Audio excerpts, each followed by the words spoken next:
तो इस वक्त की अहम खबर आपको बता दें, राजधानी दिल्ली से है, जहां नाइट कर्फ्यू लगाया जाएगा और ये कर्फ्यू रात 10 बजे से सुबह 5 बजे तक लगाया जाएगा। हम लगातार देख रहे हैं जिस तरह से कोरोना के केसेस बढ़ते चले जा रहे हैं। शरद शर्मा हमारे सहयोगी हमारे साथ फोन लाइन पर है। शरद, क्या जानकारी?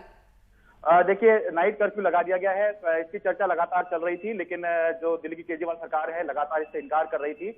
लेकिन कल जिस तरह से 5% से ऊपर दिल्ली में पॉजिटिविटी रेट निकल गया है। 5% वो पॉजिटिविटी रेट होता है जो WHO मानता है कि एक सेफ लेवल होता है। इससे कम रहेगा तो ठीक रहता है, इससे ऊपर खतरनाक स्तर माना जाता है। तो दिल्ली में जैसे ही 5% से ऊपर पॉजिटिविटी रेट निकला, यानी हर 100 में से 5 व्यक्ति कोरोना टेस्ट कराने पर पॉजिटिव निकल रहे हैं, तो इसके बाद अब दिल्ली सरकार ने फैसला किया है कि तत्काल प्रभाव से रात के 10 बजे से लेकर सुबह के 5 बजे तक दिल्ली में नाइट कर्फ्यू लगाया जाएगा। ठीक है शरद, इसके लिए लेकिन बड़े लंबे समय से बातचीत हो रही थी। जिस तरीके से केसेस 6 गुना फिर 10 गुना बढ़ गए दिल्ली में, लेकिन अरविंद केजरीवाल साफ तौर पर मना कर रहे थे। वो कह रहे थे कि जनता से सलाह लेंगे। ये जनता से सलाह लेकर उन्होंने नाइट कर्फ्यू लगाया है, और क्या इसको आगे हम लॉकडाउन की तरफ समझे, इशारा है? देखिए, लॉकडाउन है या नहीं होगा ये अभी नहीं कह सकते, क्योंकि लॉकडाउन एक बहुत ही खराब स्थिति में पूरे शासन प्रशासन और सभी लोग चले जाते हैं। इसके अंदर जो व्यवस्था दी गई है वो ये है कि सभी जरूरी सेवाएं, और खासतौर से ये भी कहा गया है कि वैक्सीनेशन जो लोग करवाना चाहते हैं उनको ई पास के जरिए इसमें छूट दी जाएगी।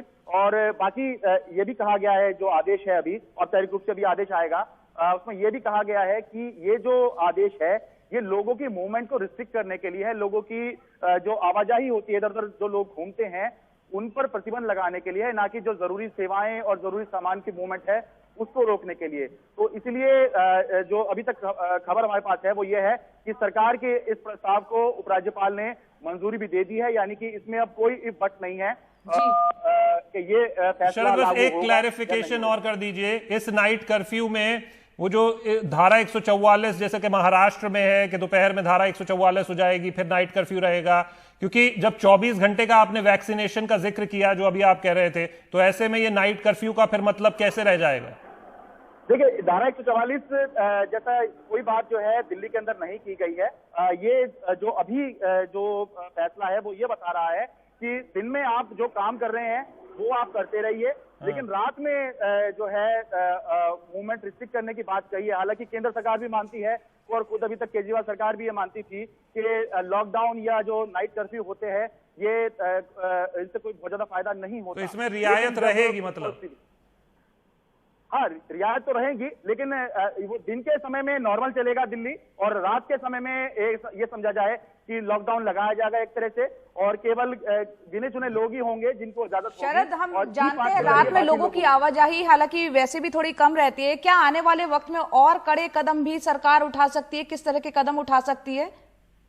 देखिए, अभी तक इस कदम के बाद तो लॉकडाउन ही बचता है, क्योंकि रात में तो आपने लॉकडाउन एक तरह से लगा ही दिया है, तो इसके बाद तो दिन का ही लॉकडाउन बचेगा।